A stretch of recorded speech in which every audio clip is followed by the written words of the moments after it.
I think if I hear you call me Becky one more time, six-pack, I'm gonna pop your tops. All six of them. Who are you?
Police Academy 3, The Old Graduates. Pardon, sir.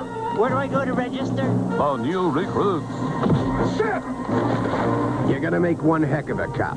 Thanks, Dad. Oh, would you give this to Mom for me? Oh, it takes one. What's the word? Kill. To know one. Police Academy 3, back in training. Where they belong. Rated PG. Starts Friday, March 21st at a theater near you. Hey, this is Matt once again. Welcome back to another video, and this time I'm talking about my favorite Police Academy film, Police Academy 3 Back in Training. Now this is another Patreon review for Johnny. If anyone wants to request any type of videos, pretty much any type, you either send it directly via my PayPal or join my Patreon. The links are down below in the info box. If not, no worries, but if so, thank you. Now, this was the first one I remember seeing, so you just say, well, some of the reason why it's my favorite is because of nostalgia. But I don't know, like, I like the first 4 Police Academies, but this one, I thought, had the best cast, like the best grouping of the cast. Because you got the Goot, Steve Gutenberg back as Mahoney, you got Michael Winslow back doing those fun sound effects.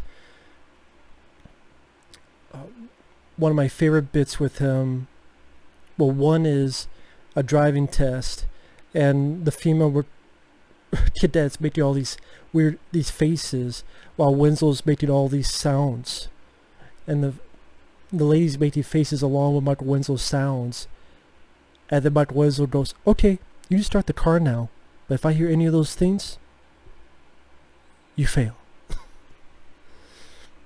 As in, if she hears any of those noises he just made, she fails. So I thought that was pretty funny. I believe this is also the first time he does the bad kung fu dub, where he's like, "Pay attention." I can't do it, but the kung fu dub where you hear the voice but he's still mouthing his words, which he does that a couple times throughout the series, but I believe this was the first time that happened. It was pretty damn funny. But yeah, you got the Goot, you got Winslow, Bubba Smith, Marion Ramsey as Hooks, Leslie Easterbrook comes back. She was not in part 2, but she comes back as Callahan. Proctor, who's going to be the dumb sidekick to the antagonist. Here, Art Matrano. After this, it'd be G.W. Bailey, who comes back from 4, then he's in 4, 5, 6, and 7. Again, I like Art Matrano. It's sad that he became a quadriplegic after this. Part of me does wish it was G.W. Bailey for continuity's sake. Part of me does wish it was G.W. Bailey in this movie. But, again, Art Matrano did not do a bad job as Bowser.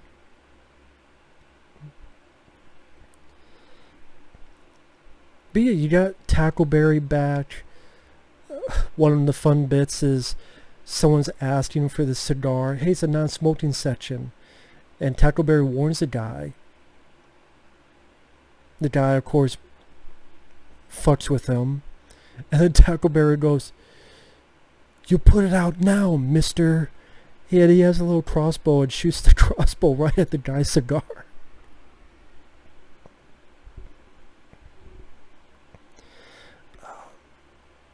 And also, this has some fun references to the first film. Because the whole plot is one of two police academies. One of them is getting axed. Because the state government is not going to finance two of them.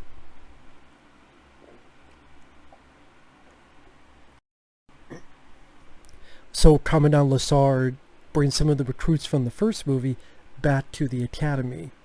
But this time they're training some of the new recruits. So it's kind of fun to see them back in the academy. And then the new recruits, you have Tim Kazurinsky and Bobcat Goldthwait from the second film come back. And they have a lot more screen time together, and they're a fun pairing with each other. I felt Bobcat Goldthwait had more to do in this film compared to the second film, because now he's an ally, you know, a cadet of the police academy.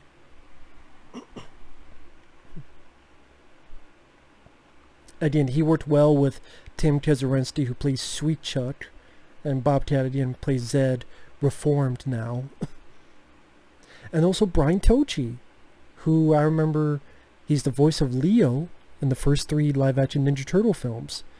He's a new cadet, and it was cool to, oh, there's Leo from TMNT, the 1990, and again, it was cool. That's still cool. Just I can still hear Leo's voice in his, coming from his mouth. And he gets with Leslie Easterbrook, and that was fun. Oh, he has his bed of nails. Good for back.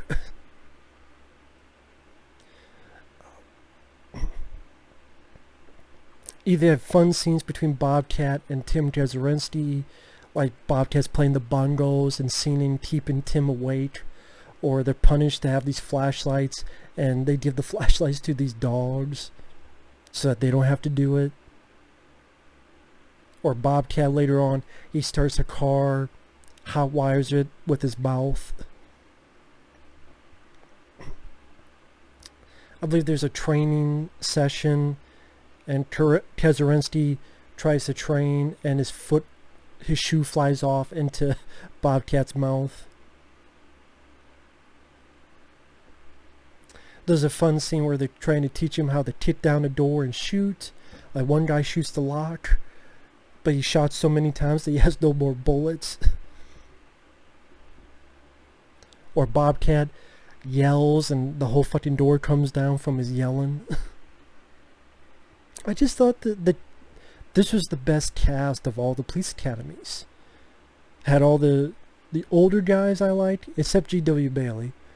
And the new guys I enjoyed. Sweet Chuck and Zed and Brian Tochi's character. Then you introduced the Michael Winslow bad kung fu dub thing. Brian Tochi, when he sees Callahan, he's talking to her, but he keeps looking at her tits. He's like, it's a matter of the mind being mightier than the bosom. And then when she leaves, like, I messed up. I said bosom, not sword. And Michael Winslow, like, trying to help him out.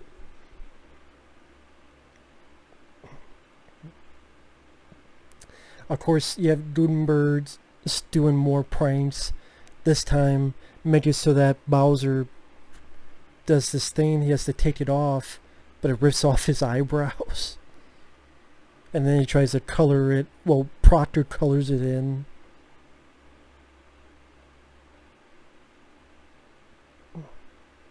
Oh, I said it references to the first film. The hooker from the first film comes back into this. So I thought that was a nice reference to the first film. The same hooker. But Mahoney gets it for Proctor. But just so Proctor can be left outside naked. Again, Tackleberry has some fun moments where someone's trying to get the money from the payphone. Please relinquish this lady's quarter. I said I would. You'll pay her now. Just the way Tackleberry is, like this, I could relate to. You will pay her now, and then shoots the fucking payphone. Can you tell me which is your quarter? Also, I would say this is my favorite finale of all the police academies, because I thought the whole, there's a party, the governor's party, there's a den of thieves. I thought the whole thing with the jet skis made it a bit more interesting, visually different, and like all the characters had their moments. Like Bubba Smith is holding the boat back and tipping them down. Even Bobcat punches it through a few guys. Michael Winslow and Brian Tochi have a kung fu type of fight with guys. Mahoney's able to get from his jet ski to the boat and save the governor. Like each person had their moments, which was nice. Like they all had their time to shine. And yeah, I thought the score was fun. This is just one of those movies I always enjoyed. The first time we see Tackleberry, he's dressed up like Rambo in his backyard because he's messing around with one of his in-laws. And I'm down for a Rambo reference. Always down for that. So Leslie Easterbrook, one of the first time we see her, this nerdy lady's a bit iffy and her mom's like always talking down to her. And Leslie Easterbrook says, "Don't worry, we'll take care of her." And by the end, she's going to have a set of brass balls this big.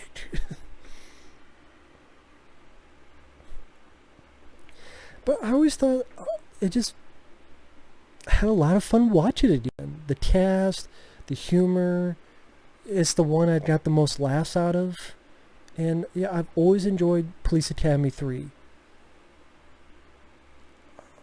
Yeah, always enjoyed it. I mean, the first time we see Steve Greenberg, of course, he's coaching a girls' basketball game. Made sense for Mahoney. Always had fun with this one. Always enjoyed this. So, yeah, it's my personal favorite. I think the ending is fun. Bobcat and Tim Kazarinsky, I can never pronounce his name, Kazarinsky, they helped well as Brian Tochi. Just very entertaining film. But thanks for watching. Take care. We'll see you guys later. Bye-bye.